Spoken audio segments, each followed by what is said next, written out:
Hello, writers and crafters. I'm Valerie Isan, And I'm Eric Mertz. and this is episode 57 of the podcast, and it is March 1st, 2022, as we record this. I can't believe it's the start of a new month. Neither can I. At these first 2 months of I was going to do so much the first 3 months of the year, and I've done enough. We always do more than we think we do, though. That's why I love doing those monthly reflections, because I can look back and think, I didn't get anything done. But then when I start looking through my planner, I realize, oh, well, actually, I did this and I did this. And those are awesome things. Maybe they weren't the things I set out to do, but at least I got some cool stuff done. Right. Yeah, I feel the same way. I tend to do things in quarters, though. In my, it gives me more time to flex those goals. And so, at the end of this month is the end of quarter one. I've got a lot of stuff to do to meet that quarter one goal. So we'll just knock on the desk and hope that this is a good month. All right. Well, today we're talking about character arc. And let's see, do you have any announcements you want to make? Not really. I probably will soon. Things are coming together, but we're not there yet. So. All right. Well, I will pitch the Writer Craft Writing Retreat and Workshop again. The registration closes April 2nd. So that means only 1 month left. That way I can secure the venue and the lodging and the food and all that. So you can go to valerieisan.com/retreat for more information about that.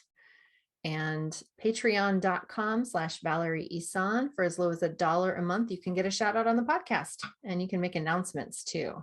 So if you're trying to reach a wider audience for your book release or your event, then for $1, yeah, do it here. It's only $1. That's a really cheap ad. That is a really great ad cost. And, we'd probably do it really early in the podcast too, so that people would, they'd get it right away. Yeah, of course, right at the beginning. Yeah. What are you reading? Why'd you have to bring up a sore subject, Val? Oh no, sore subject. I just got back from a 4-day trip to Houston. Right. And so for me, a trip like that is I've got 4 hours in a plane and some time in an airport and a lot of downtime. I do a lot of planning for the book I'm going to read. And I had 3 books that were contenders, and I picked the wrong one. What? The book I brought a book by Gene Wolfe, who's a fantasy author who I've been really into lately. And this is like a sci-fi horror story called An Evil Guest. And it's not a bad book. It just didn't have that travel vibe, like it didn't. I almost watched the movie on the way home because I was just kind of getting through the book. So I just finished that last night, and I'm happy to say it's over. It's gone.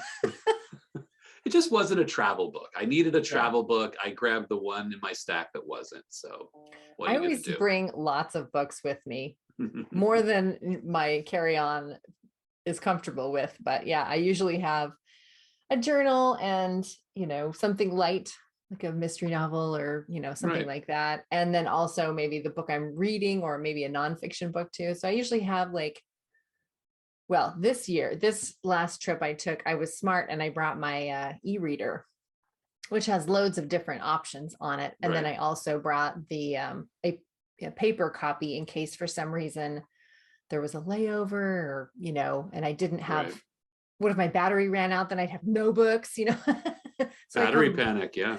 I have lots of options. I didn't bring the e-reader. I didn't, and I regret it. But yeah, we make choices. Not all of them work out, Val. Not all of them work out. What are you reading? I just finished reading All Boys Aren't Blue, and now I'm reading White Magic. It's a book of essays by Alyssa Washida. So it's kind of their memoir-ish essays. Interesting. I like that. All right. Well, let's get into the topic at hand. Character arc. We touched on this a bit. We did. Right. Not in full form, correct, but we've come at it from different angles. Yeah, and some of those like we said beforehand, kind of bleed over into each other. You know, if you're talking about characterization and you're talking about dialogue and you're talking about the protagonist's needs and wants, that all falls into the character arc umbrella at some Right. point. Because at the beginning of the arc, you have a character that is not strong in some way, or has a character flaw that needs to be overcome before the end of the book, for instance. So there's got to be something that needs to change. And that's why people read books, I think, is to see the change in the character. Right. And connect with that change. Yeah, I mean, I think static lives don't work on screen. They don't work in books, and that level of that dynamic element you're talking about is, yeah, I agree. I think that's what they want to see what's going to happen to the person. All the world building is just, I believe, a way to illuminate what's happening with that character, to show it, to put an obstacle in front of them. And yeah, I agree. I would think we want to see people transform. So what would it look like if there were, you said the word static, that's a great word. So what are other ways that a character arc that is flat would show up on the page? How do you know if you don't have a good enough character arc? I mean, that's a good question. And I think writers of all skill levels that's something you need to put yourself in check with at all times when you're writing, because you're in that character. And I think sometimes we don't see the forest for the trees with that character. We don't see how flat they can be, or we don't see how the change, we don't see the changes for what they are. We see them for what they want them to be. I think a flat character, I mean, I think of a novel or a story like an obstacle course. We put that character into an obstacle course of physical, emotional, personal, romantic, whatever you're doing to that character, you're giving them something to overcome all the time. And I think if a character is consistently overcoming the obstacle in the same way all the time, and they're not progressing, so that, to me, that takes it outside of into more genre, right? So if your character is a fighter in a fantasy book and they consistently do the same thing, and they're not learning to eventually progress to that bigger bad, it comes off as static. They're not getting new skills. So same thing with a romantic character. If they're continually doing the same thing, making the same mistakes with boyfriend or girlfriend, that comes off as static, right? You just keep doing the same thing and they're not learning from it. Make new mistakes. So as a writer who is creating those obstacles for our character so that they can learn from them and overcome them and learn from them, how do you prevent that that string of linear events? How do you prevent it from becoming repetitive? Wow, I mean, that's a big question, and I think it's different all the time. But I think the macro strategy that I take, I think the strategy that I try to take is that I try to look at each character, that character's arc, each obstacle. How are they handling it? So in my series, I've got a sheriff who has investigation obstacles, right? They're similar in that there are some bureaucratic ones, and I try to ensure that the first time he's beaten down by the bureaucracy, the second time he gets his courage up. He maybe says something a little more, pushes a little harder, starts to assert himself. So that's part of that arc, learning to assert himself, putting himself in bigger and bigger situations with more and more skills. But I think it's different for all genres, right? I mean, in a romance, it's how do you deal with the love, the cycle of love and lack of love, different each time. So I don't know, how do you, in your work, identify that as an editor? How do you see that? I read somewhere that in order to prevent it from becoming repetitive, those obstacles, to never have them be the same one. Right. So that's one thing, I guess. I guess that would be Physically changing it. Yeah. yeah. And also, I like what you said about the bureaucratic obstacle, like if you're being kowtowed by a boss or something like that, and then the next scene where there's another engagement with that same boss doing something a little bit out of the comfort zone for the character. And Right. I think also what's important in showing character arc is showing the reader that internal struggle. So Right. even if the obstacle appears similar to the one that just happened, the internal dialogue is going to be different because they are growing, through the progressions. And I think Right. showing the internal dialogue and the internal struggle is going to show the reader the change as it's happening. Because what sucks is you've got a character that's this way at the beginning of the book, and then at the end, yes, they've changed, but it's like so dramatic. Like all of a sudden the readers sort of got whiplash, like, wait, what? I didn't see that coming at all, and not in a good way. Right. And so Well, having to show the progression, I think a common mistake that newer writers make is in scene, from the beginning of the scene to the end of the scene, they want to show a character emotional change.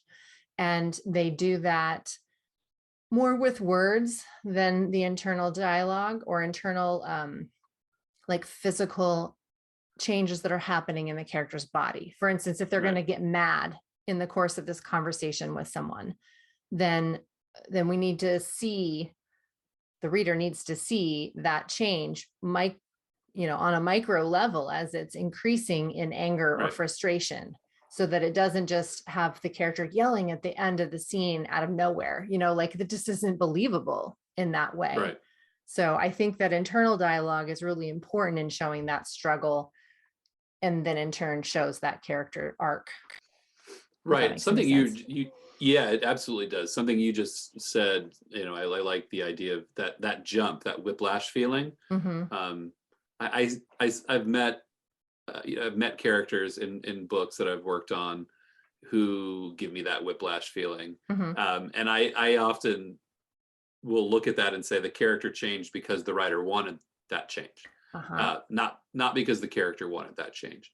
And I think that's a common mistake. I think even very experienced writers will make that from time to time, where they'll know the end goal and they'll put the character through that hoop a little prematurely, and yeah, the reader gets that. There's a great book I recommend to a lot of people called The Art of Dramatic Writing, Okay. by Laszlo Agri. It's written for playwrights, and I think it's from the 30s. It's on my shelf. I'd reach up and get it, but it would be a little awkward. But he does a lot about what he calls dramatic jumps, where the character makes a leap of logic that only makes sense to the writer, and how that's in his mind, it's the most unforgivable thing that a writer can do, because you're not only jumping the reader or viewer's expectation of character growth, but also the character's internal growth. So you're, as the writer, that's like he looks at it like you're kind of manhandling two of your most important elements, right? Your audience and your character. So I think this, to me, edges a little bit into the plotter pantser debate. And I think you can pants that first novel. You can write it by the seat of your pants, but I think you're going to find a lot of times you'll have those flat arcs or those whiplashes.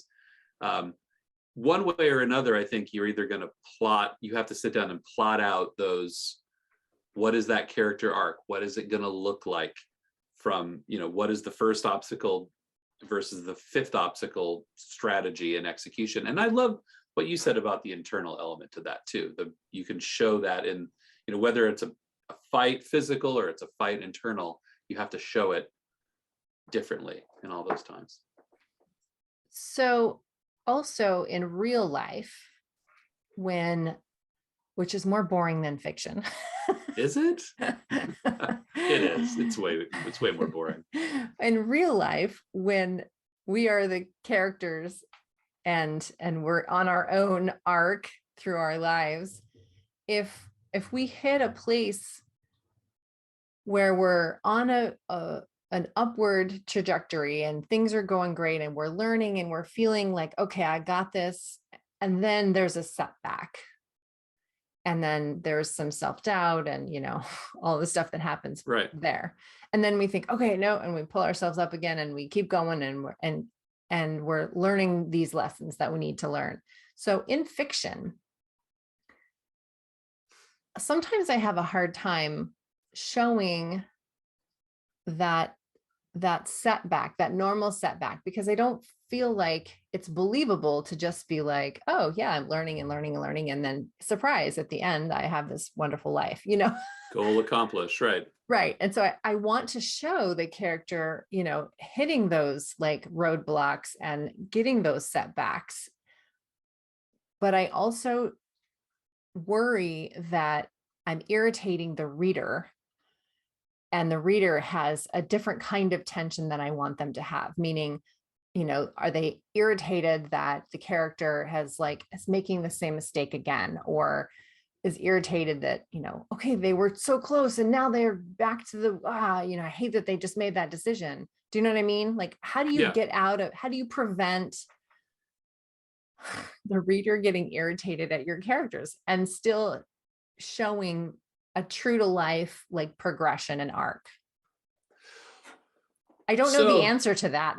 I don't know. I don't know the exact answer to that, but something I notice in really good storytelling, whether that's screen or page, that is like the obstacle may be the same, come from the same place. We're going, I don't know how we got on the track talking about sort of bureaucratic obstacles. I guess that's my fault, but oh, Melville. Oh, poor Sheriff Melville. That obstacle, let's say you're trying, a sheriff is trying to get something from a bureau, from his bar, from the city or something like that, whatever it is, a clue. I think where that feeling of where readers can get irritated is if the obstacle never changes, right? I think one of the things you see in great storytelling is as the hero gets better and develops those skills, the world changes with them, right? So that's actually like a rom-com classic, right? The couple kind of falls in love and they feel like they have it and it's going to work out, and our main character is confident and assured they're past their past, and then a piece of their past comes in and changes the obstacle, and so they have to there's that dip, and they have to overcome a new obstacle. So I think that while you're looking, your character has to be dynamic. That arc, the roller coaster ride that they're on, has to have some dynamic elements too. You can't get the same door thrown in your face. It has to change. So are you saying that in our world building and in our settings, that has to go on an arc as well? Yeah, I think so. I mean, think about the fantasy story arc that we all know and well. Hero leaves on a journey, skirmish, fight. Eventually, you're going to get to fight the dragon. So there's a natural progression in the bad that the world provides that character. But I always feel like there's that little dip, the 3/4 point dip in a story, in a character arc that says, I've got all these skills, I'm going to do it. Oh no, this is more than I thought it was going to be. I really have to adjust. And I think that keeps the reader from getting caught up in sameness, right? It's the same door every time. It's going to be boring. That's super interesting. So when we are talking about an excellent character arc, then we want to see characters actively pursuing their change or their growth, right, and often overcoming major obstacles that lead to some sort of epiphany or revelation at the end. I would say that is like the top bar that we're trying to reach for. Right. Because if we just show the characters changing after minor stuff that happens, that I think could become not static because there's obstacles and change happening, but I think it's predictable in the reader's Yeah. eyes, Yeah. or could, yeah, predictable is the right word, I think, because if they, the reader, were faced with the same obstacle that the character was facing, and it was minor enough, and they took the same road that the reader would do, I think it becomes, well, boring for Yeah. the reader. Right. Like, oh, I knew that would happen. Okay, yeah, there's a character arc, but whatever. There is no like, whoa, at the end. And that's kind of what we're aiming for. Right. And I think that's where, I think your setting can help you influence those things. Maybe the second obstacle is similar to the first, but it happens in a different location. It happens, I always think of the Lord of the Rings when I think the progression of combat in those stories is fantastic. And really for the first, there's a lot of that early stuff. It's just they kind of encounter the same things, but it's, the first time it's on the road, the second time it's in the tavern, the third time it's on a ledge. There's the change in setting allows you to play a little bit with that and build something bigger. Cool. So when I'm hearing, I'm having a little revelation myself right now. Oh, good. Here we go. The act so 3. When I think of setting, quote unquote, I think of Eugene, the town I live in, or, Right. The Pacific Northwest, or, this is the setting. And so you're talking about like the environment of each scene. Right. Okay. Yeah. So the change in the environment helps change the obstacle, which helps change the degree of obstacle, I guess, the hardness. Right.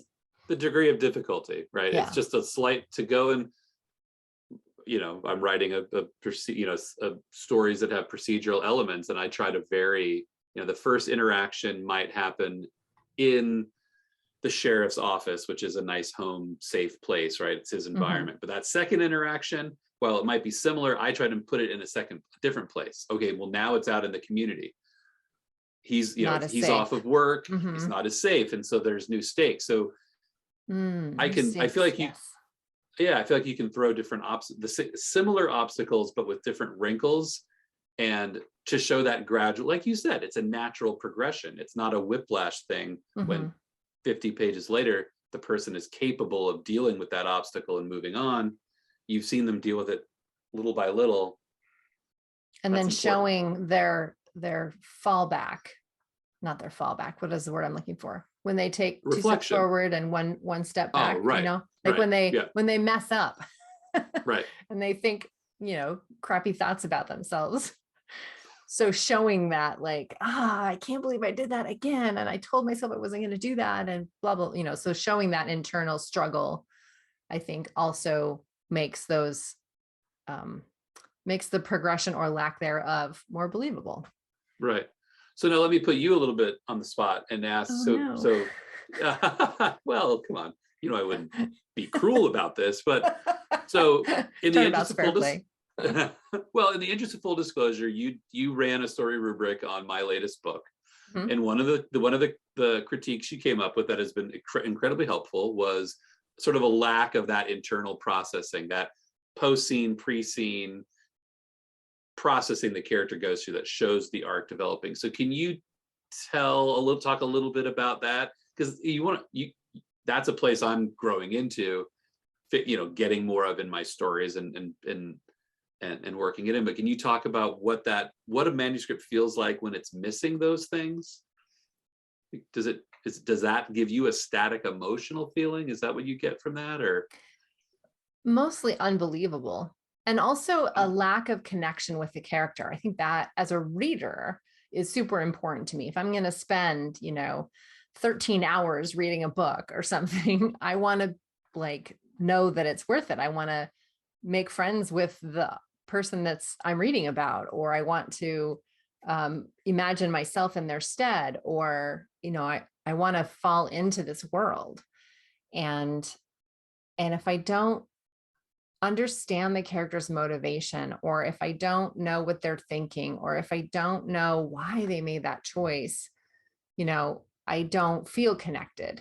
And showing that internal dialogue helps me connect emotionally to the character and become invested in him or her or them. I think it's funny you say that, like that connection, because I think that for writers, and this is certainly how I felt, and I'm grooming this out of my process, and that is, you know, I think I used to come from the perspective that, well, that you watched this, you just read the scene. I don't need to tell you what the character feels, but I think there's the mistake there, and that like that flattens the arc considerably. If you as the reader, you know what you feel about that interaction, but you're interested in what, you know, he, she, they think about that and feel about that interaction. It's putting the story more in your character's hands, and I think that's what I took from your comments. Like, I need to give him more agency to pull you in, that main character, to pull that reader in. And I think having that connection, I mean, this sounds kind of elementary, but if I feel connected to the character, I care about what his next step is. Right. And so then I can see the progression that he's making or not making.